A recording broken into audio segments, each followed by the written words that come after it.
Welcome to our new video series, At Home with Cathy. And you are literally at home with me. You're in my kitchen. And we're going to show you today the very first of our techniques. We're following the Annie Sloan method of painting using chalk paint. We're following color recipes for painted furniture. And of course, Annie goes beyond painted furniture. It should be painted furniture and everything you can think of that could be painted. There are 40 projects in here that are tied to 5 decorating styles. For the kitchen, we are choosing the country style. Now, Annie's country style is not exactly the same as our Canadian country style because she's British. So her style is more influenced from the French side of things and other European influences. So what we're doing in our kitchen, when we call it country, it's more about color.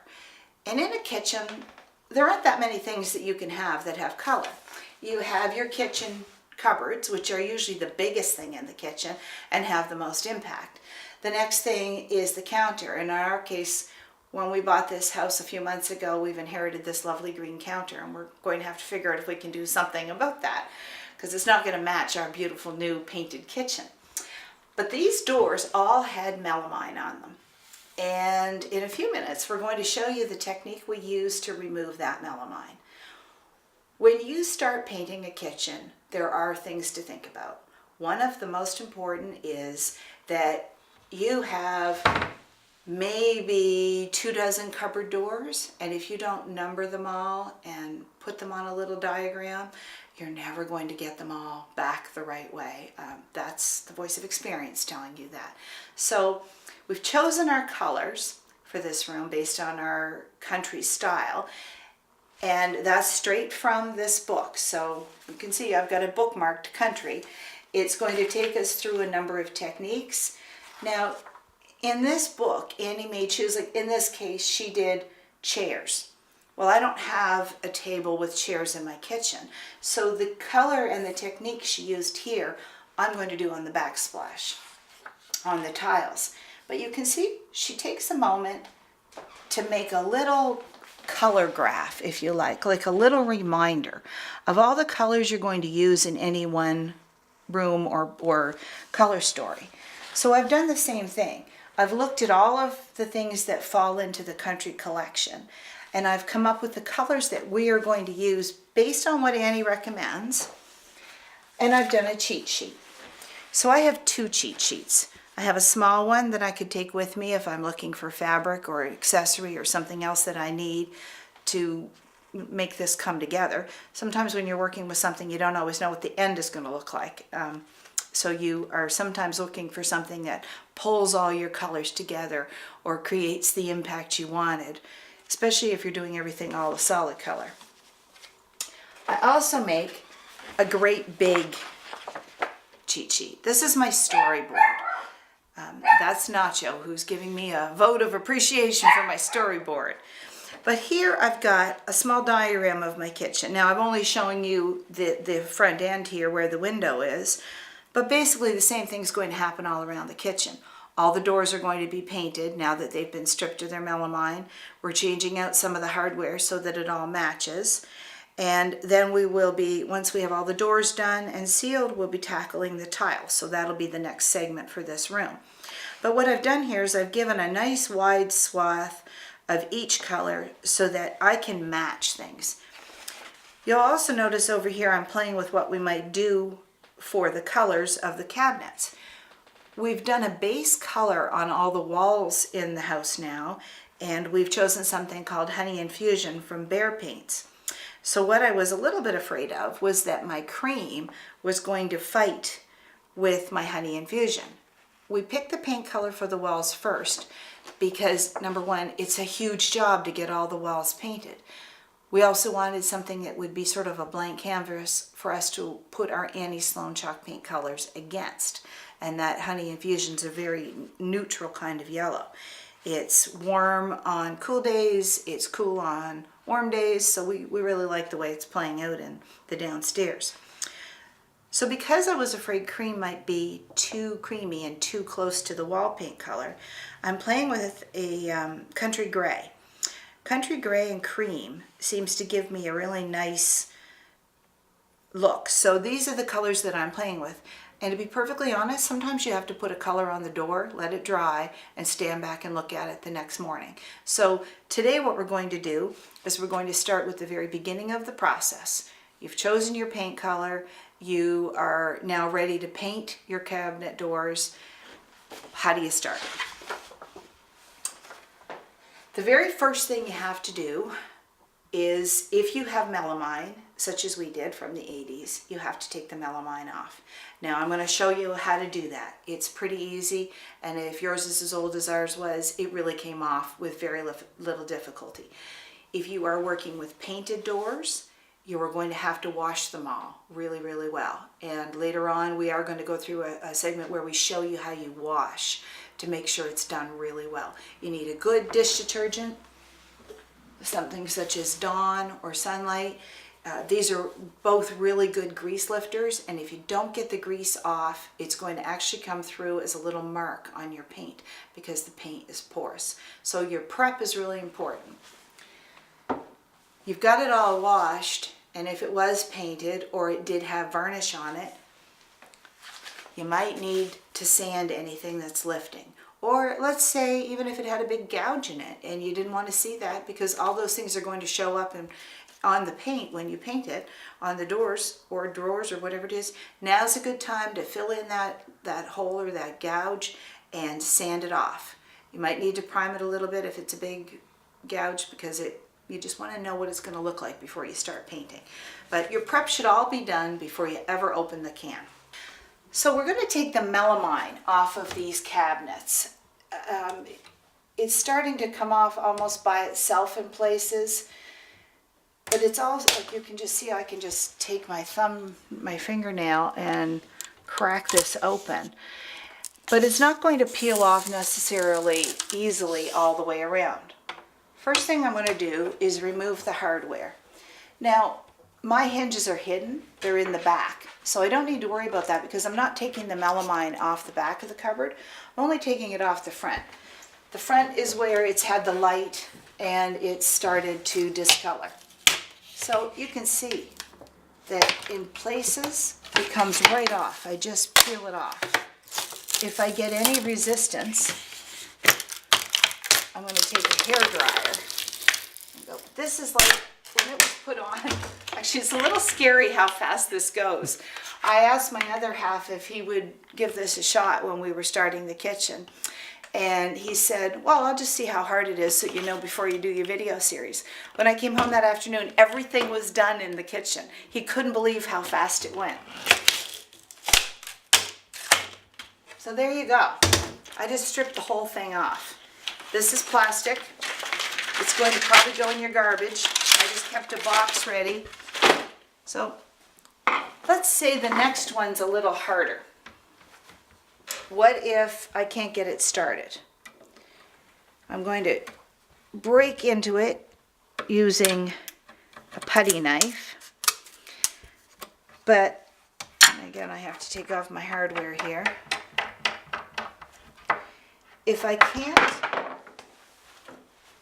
get it started, or it seems to be stuck on a little more than I'm finding it easy to remove, get your hairdryer, plug it in, turn it up on high, and heat up the glue.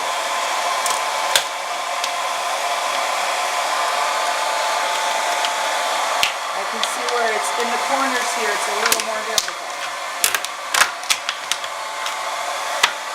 But by heating this up,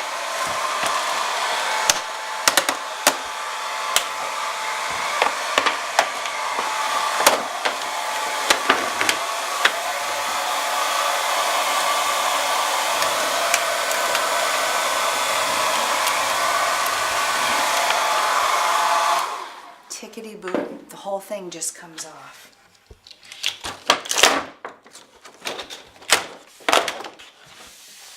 There's a little tackiness here that I found. We took off on the other cupboards just using a damp dishcloth. It seemed to just remove it.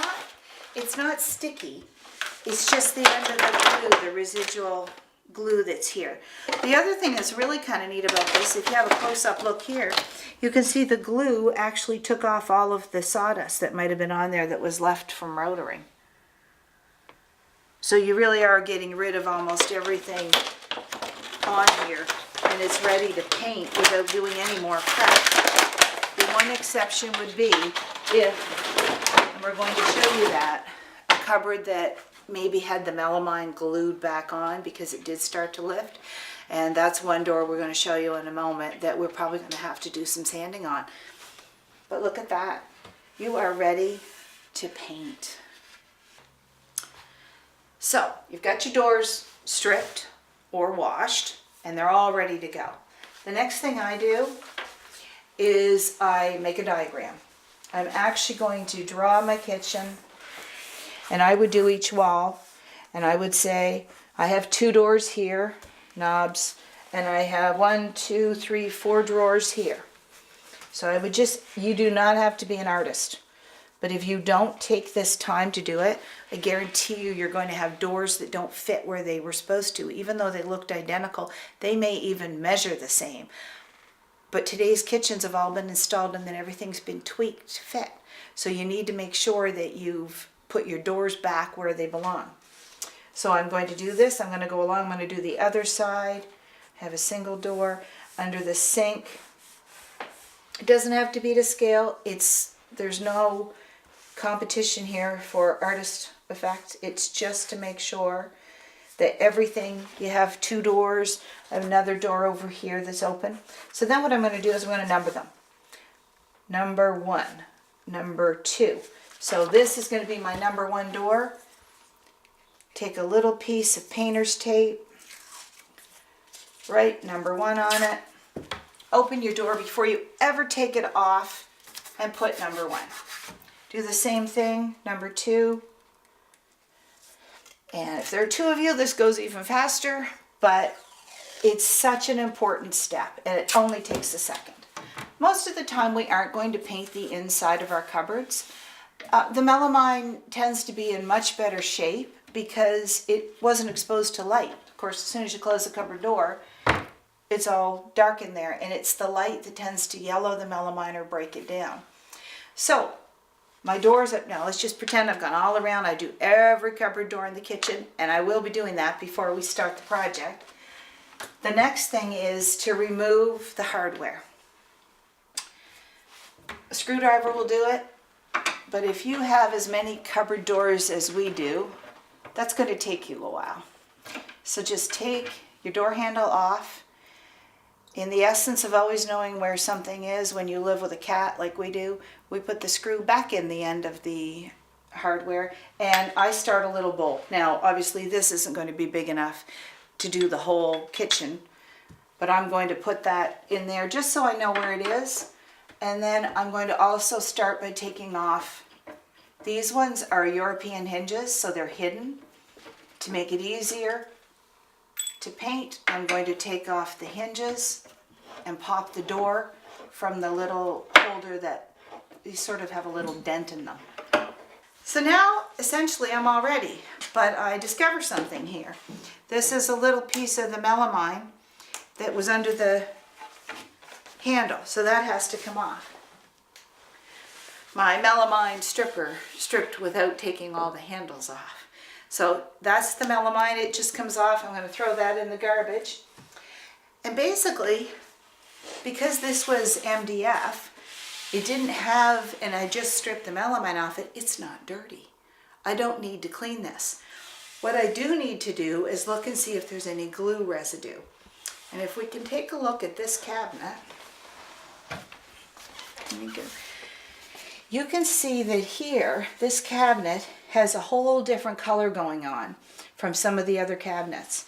And what we think happened was the melamine on here started to come off at some point, and somebody glued it back on, because you can actually feel the texture of the glue. So when we take this door off to paint it, we're going to have to sand, or we're going to end up with a textured finish on our paint that we don't have on any of the other doors, because there's already a texture here to start with. It's like a roughness, like sandpaper feels when it's worn out. So we need to just sand off that glue residue. This was the only door we really had that happen in, and we think it was because it was next to the stove. Possibly some heat made that split prior to all the other doors wearing out, and somebody just glued it back on. So it's not a problem. It still all came off easily. Just needs to have a little bit more prep before we paint. So now we're ready to paint. I find it much easier to paint when something's propped up. You don't have to worry about your edges touching here. I can get around the whole thing without tipping it on the corner. It's free to drip, and I can catch the drip edges underneath here too. So I'm just using a couple of plastic containers sitting up. They make it nice and stable. Use as many as you like, but don't have them come to the edge, because you don't want to go down and then paint your plastic containers and go nuts. Oh. Because we've decided to do what I think is going to be a custom color here, it's like creating a recipe. So the most important thing is to measure. What would happen if I just eyeballed this, didn't measure my cream ratio to my country gray ratio, and I mixed up enough for 14 doors and I had 15 doors? I can almost guarantee you that my 15th door won't look like my first 14 doors. So whenever you create a custom recipe, two things: measure it and write it down. So we're going to measure. Oops, we are just going to measure in 1/4 of a cup of cream,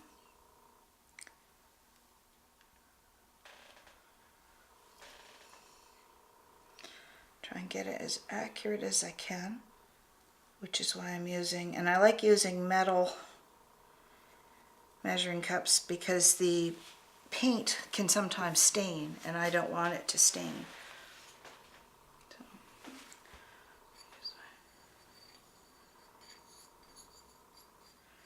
Scrape that right out.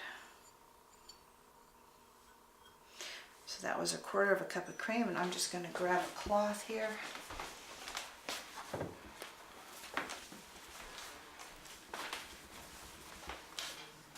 So that was my cream. The other color I'm using is Country Gray. And I didn't choose it because it said Country Gray, because it was country. It just is the right color. Now, same thing here. For this particular, these are for our top cabinets. I am doing a 1-to-1 ratio of Country Gray to cream.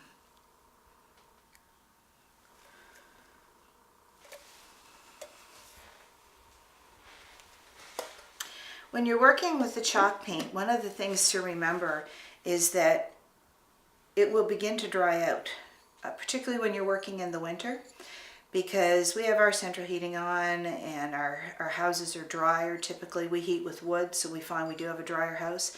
And our paint, which is water-based, is going to dry out very quickly. So what we do is we work with smaller containers. So I've mixed up enough here for me to work with. Put this in my sink. Get it off my fingers.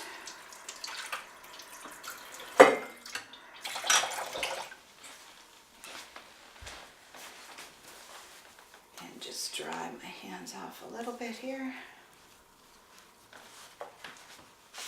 Just going to put these two out of my way so that I don't knock them over. And I forgot a stir stick, but I will just use my little spatula. So now I'm going to mix this really well. So this is 1-to-1 cream and Country Gray. And what I found it gave me was a nice, I know this sounds kind of silly, but creamy gray. It has a little bit of a taupey look to it, but I still have some of those rich cream undertones. We're going to paint one door, And then we'll leave it. And if I like it, when you come back, we'll have all the doors painted. We are going to do the bottoms a little bit darker than the tops because I find in our house with the critters that we have, it tends to be the bottoms that show all the dirt, the dog leaning. So I've mixed that. I'm going to write down what I did. And you know what? Write it right on your little diagram, wherever you, if you do a custom color, measure it out, write it down. I did 1:1 cream to country gray. Put that aside. I've got my big brush. Now, I want this to have a little tiny bit of a textured look. These are fairly simple cupboard doors. They've been routed out of MDF. They do not require priming. I have, before this, I have wiped it all off just to make sure there's no dust. And the way I start is I dip the paint in. When you're working with the chalk paint, it's not about dipping your brush in really deep and getting lots and lots of paint on there. That might be true if you're working on a great big piece, but you've got much more control if you're just working with small amounts of paint. And I am going to go right along here very quickly. Fill in, because this has an edge on it, it's been routed out, it's got a little bit of a groove. So I'm going to paint those first. That's where I need to wiggle my brush in a little bit, make sure I fill in all the little crevices, and then come back and just wiggle that paint right in there. These big round brushes are fantastic for doing that. Come back and make sure I've got a nice clean. I'm pretty sure I'm going to have to come back and do 2 coats on this because it wasn't primed and it will soak up quite a bit of paint. I'm just going to go all the way around here and keep dipping in to get enough paint, but not big gobs of it. I'd rather smooth it around, have a little bit more control than try to be going back later and having big drops stuck in the corners. So I've gone all around and probably painted this door in a little under, I'm going to say 2 minutes. And then I've just gone around with an almost dry brush, just making sure that I don't have any drips in the corners. I can see where I'm probably going to have to go back and do a second light coat. But honestly, I'd rather do 2 light coats than try and get it on to one big thick one and hope that it doesn't run. Estimating paint for your kitchen. That's a question we get asked quite a bit. So when we painted the kitchen at the store, we measured it first. It's just under 10 feet, bank of cabinets across the top, and then the full counter across the bottom. We painted the ends of the cabinets on top and bottom. We painted inside our little microwave access, and it took 1 quart of paint to do 2 coats all the way along. So just as when you're figuring it out, 1 quart of paint will cover 150 square feet. Now if you're doing 2 coats, you got to break that down. That's 75 square feet. So before you start your cupboards, even maybe while you're doing your diagram, just do a quick measure and come up with your square footage to give you some idea of how much paint you're going to need. There really is nothing worse than not buying enough paint and being stuck on a Sunday evening trying to finish that last door. So you can always bring back an unused can. That's a good thought. So we finished this. We're going to let it dry. I'll do a second coat and then I'm going to hang it up and see if the color's right before we go ahead and do all the rest of them. Now we are going to move from here into our dining room and get started on the Swedish decor for the dining room.